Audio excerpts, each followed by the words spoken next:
Polusi udara atau disebut juga pencemaran udara menurut Peraturan Pemerintah Republik Indonesia Nomor 41 Tahun 1999 tentang pengendalian pencemaran udara.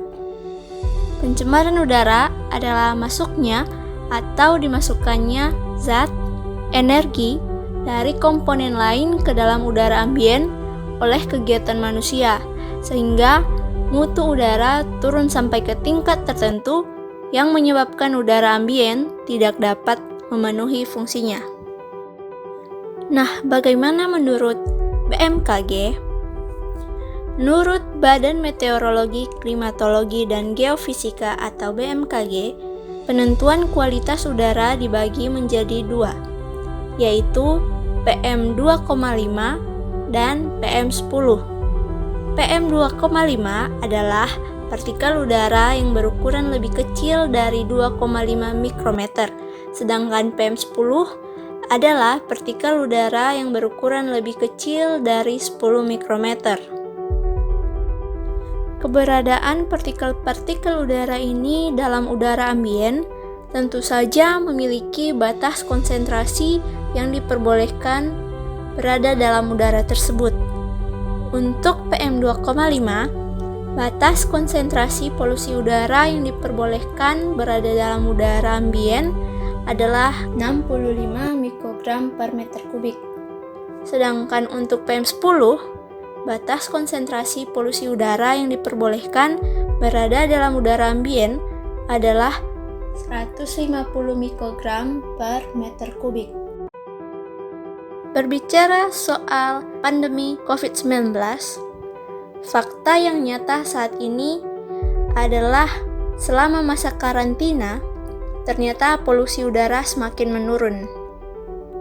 Penurunan polusi udara ini ternyata disebabkan oleh aktivitas industri yang tertahan, sehingga polusi industri berkurang. Selain itu, aktivitas alat transportasi juga berkurang.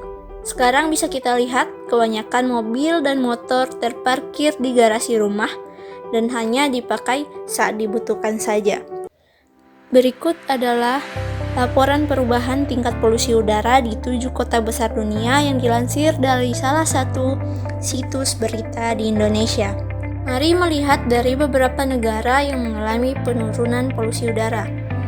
Pertama, otoritas di New York menghimbau masyarakatnya untuk melakukan karantina di rumah, dan hasilnya bisa dilihat dari kepadatan lalu lintasnya yang berkurang 35% dan menyebabkan penurunan tajam kadar karbon monoksida di kota tersebut.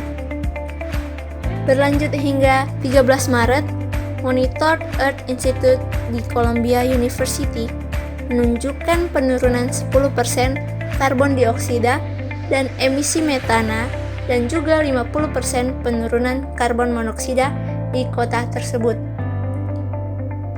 Negara Amerika, China, India, dan juga beberapa negara melaporkan hal yang sama, bahwa lockdown membuat penurunan polusi udara cukup besar terjadi di dunia. Nah, di Indonesia sendiri, data terbaru dari Kementerian Lingkungan Hidup seputar kualitas udara adalah sebagai berikut.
Dari data di atas, terlihat bahwa banyak daerah di Indonesia yang sekarang memiliki kualitas udara yang baik. Dan mungkin hanya beberapa daerah saja yang kualitasnya berbahaya. Polusi udara sudah berkontribusi terhadap jutaan kematian manusia di dunia setiap tahunnya. Sebagai seorang Kristen, kita percaya bahwa setiap kondisi pasti Tuhan adakan untuk kebaikan ciptaannya, mau itu kondisi yang baik maupun kondisi yang buruk.